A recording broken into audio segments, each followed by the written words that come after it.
அனைவருக்கும் வணக்கம். Welcome to my channel. இன்றைக்கி கிறிஸ்பியான ஒரு டேஸ்டியான ஸ்நாக்ஸ் ரெசிபி எப்படி செய்கிறதுன்னு சொல்லி பார்க்கலாம். இதுக்கு தேவையான பொருட்கள் என்னென்னு சொல்லி நான் சொல்லிகிட்டே வரேன். ஆட் பண்ணும்போது அதோட டிஸ்கிரிப்ஷன்லேயே கொடுத்துட்றேன். இப்போ வாங்க இது எப்படி செய்கிறதுன்னு சொல்லி பார்க்கலாம். அதுக்கு முன்னாடி எங்களோட இந்த சேனல் உங்களுக்கு பிடிச்சிருந்தா சப்ஸ்கிரைப் பண்ணிக்கோங்க. அதோட பக்கத்தில் இருக்க பெல் பட்டனையும் ப்ரெஸ் பண்ணிக்கோங்க. இதனால் நாங்கள் எப்போ வீடியோஸ் அப்லோட் பண்ணாலும் நீங்கள் மிஸ் பண்ணாமல் பார்க்கலாம். முதல்ல இங்கே பார்த்தீங்கன்னா ஜவ்வரிசி ஒரு 150 கிராம் ஒரு கிண்ணத்தில் வச்சுருக்கேன். ஜவ்வரிசி வந்து நீங்கள் சின்ன சைஸ் இல்லை பெரிய சைஸ் எது வேணாலும் எடுத்துக்கலாம். இங்கே வந்து சுத்தமான தண்ணி வச்சுருக்கேன். தண்ணி வந்து சும்மா ஒரு 2 ஸ்பூன் அளவுக்கு எடுத்து நம்ம இதில் இந்த ஜவ்வரிசியில் விட்டு நல்லா மிக்ஸ் பண்ணிக்கலாம். இந்த ஜவ்வரிசி வந்து இந்த தண்ணியில் நல்லா கொஞ்ச நேரம் மிக்ஸ் ஆகணும். அந்த அளவுக்கு தண்ணி சேர்த்து இதை நல்லா மிக்ஸ் பண்ணிக்கலாம். இதை நல்லா மிக்ஸ் பண்ணிவிட்டு கொஞ்ச நேரம் ஒரு 5 நிமிஷம் போல் காய வச்சு எடுத்துக்கலாம். வெயிலில் வச்சாலும் சரி. ஆனால் நம்ம பொரிக்கும் போது இதில் சுத்தமாக தண்ணி ஈரம் வந்து இருக்கக்கூடாது. இப்போ 5 நிமிஷம் ஆயிருக்கு. இது நல்லா காஞ்சி ரெடி ஆயிடுச்சு. நான் இதை வெயிலில் வச்சுருந்தேன். இது வந்து நம்ம ரெடி பண்ணும்போது சுத்தமாக ஈரம் இருக்கக்கூடாது, நல்லா காஞ்சி இருக்கணும். இந்த மாதிரி ஒரு கடாயில் கொஞ்சம் எண்ணெயை நல்லா சூடு பண்ணிக்கலாம். எண்ணெய் நல்லா சூடான உடனே அதில் நம்ம கொஞ்சமாக ஜவ்வரிசி சேர்க்கலாம். ஃபஸ்ட்டு வந்து ஆயில் நல்லா சூடான உடனே அதை மீடியம் ஃப்ளேமில் வச்சுருங்க. அதுக்கப்புறம் ஜவ்வரிசி சேருங்க. 2 நிமிஷத்தில் பார்த்தீங்கன்னா இந்த மாதிரி எண்ணெய் வந்து கொதிக்கிறது கம்மியாயிடும். அதோட இதெல்லாம் ரெடி ஆகிடும் நல்லா கிறிஸ்பினஸாக. ஸ்லோவான மீடியம் ஃப்ளேமில் வச்சு செஞ்சோம்னா இது நல்லா கரெக்டாக வெந்துடும். இப்போ இதை எடுத்துடலாம். இப்போ நான் எல்லா ஜவ்வரிசியும் ஒன்றா இதில் ஆட் பண்ணுறேன். இது பாருங்கள், ஆட் பண்ண உடனே இது கீழே இருக்கும், பொரிய ஆரம்பிச்சுன்னு மேலே வந்துடும். இது பொரிய கீழே இருந்து எல்லாம் எழும்பி இந்த மாதிரி மேலே வரும் பாருங்கள்.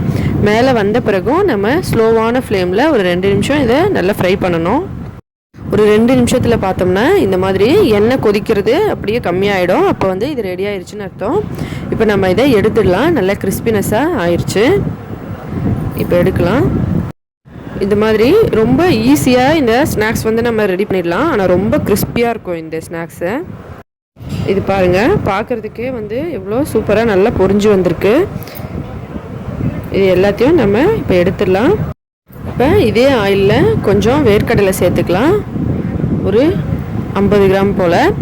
நீங்கள் டேஸ்ட்டுக்கு ஏற்ற மாதிரி வேர்க்கடலையை அதிகமாக கூட சேர்த்துக்கலாம். இதை சேர்த்துட்டு இப்படி லைட்டாக ஒரு மிக்ஸ் பண்ணி விடலாம்.